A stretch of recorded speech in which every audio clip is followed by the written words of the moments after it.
এটা কি সর্বনাশী কাণ্ড করলি রাহুল? আজকে তোর একদিন কি আমার একদিন, এভাবে কদিন চলবে? আজ চললাম তোর বাড়ির দিকে, তোর সব দুষ্টামির নালিশ করব তোর বাবার কাছে, তারপর দেখব তোকে কেমন করে শায়েস্তা করা হয়। সূর্য পশ্চিম আকাশে যেতে পাড়ার লোকজন দল বেঁধে রাহুলদের বাড়ির সামনে ভিড় জমালো।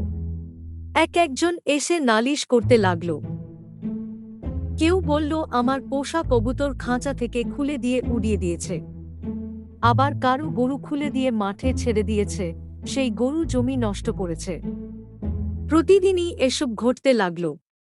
বিকেলের পর লোকজন রাহুলদের বাড়িতে এসে শাসন করত, আর তার মা চুপচাপ সব শুনে নিত। রাতে বাবা কাজ থেকে ফিরে আগে গর্জে উঠত।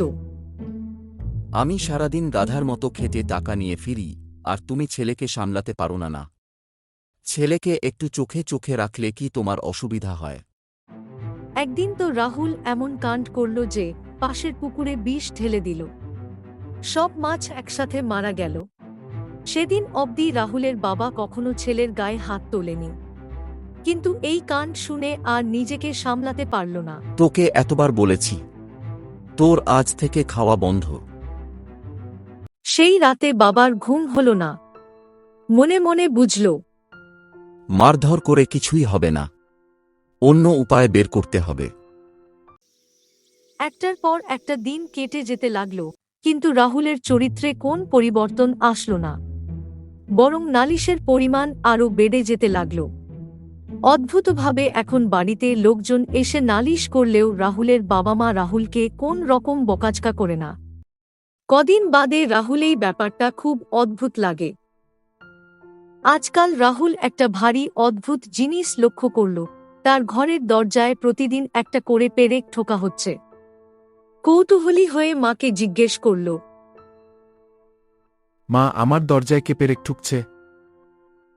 আমি জানি না, তুই বাবাকে জিজ্ঞাসা করিস। রাতে বাবা ফিরতেই রাহুল জিজ্ঞেস করল, তুই এত দুষ্টুমি করিস, লোকজন প্রতিদিন নালিশ করে, এখন থেকে তোর নামে একটা নালিশ এলে আমি একটা করে পেরেক তোর দরজায় ঠুকব। কিন্তু দরজাটা তো একেবারে নষ্ট হয়ে যাবে। তাহলে তোকে দুষ্টুমি বন্ধ করতে হবে।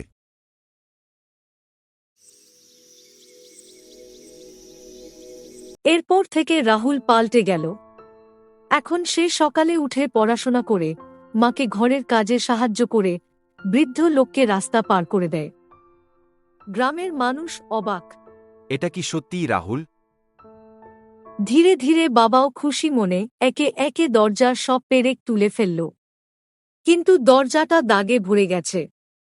বাবা, তুমি সব পেরেক তুলে দিলে ঠিকই, কিন্তু দরজায় দাগ তো থেকে গেল। রাহুলের বাবা এবার রাহুলকে সেই উপদেশটা দিল, যেটা শোনার পর রাহুল আর কখনো কোন খারাপ পথে যাওয়ার কথা ভাবতেও পারবে না। রাহুলের বাবা বলল, মানুষ ভালো খারাপ হয় না বাবা, মানুষই হয় তাদের করা কাজ। ভালো খারাপ হয়। তুমি হাজারটা ভালো কাজ করো, আর একবার যদি তুমি কোন খারাপ কাজ করে ফেলো, তাহলে সেই কথা সবাই বেশি করে মনে রাখবে। সেই জন্য এখন তুমি যতই ভালো কাজ করো, সবাই তোমার আগের পরিচয় মনে করে নেবে। তাই খুব সাবধান, কোনো কাজ করার আগে সবসময় ভেবে চিন্তে করবে।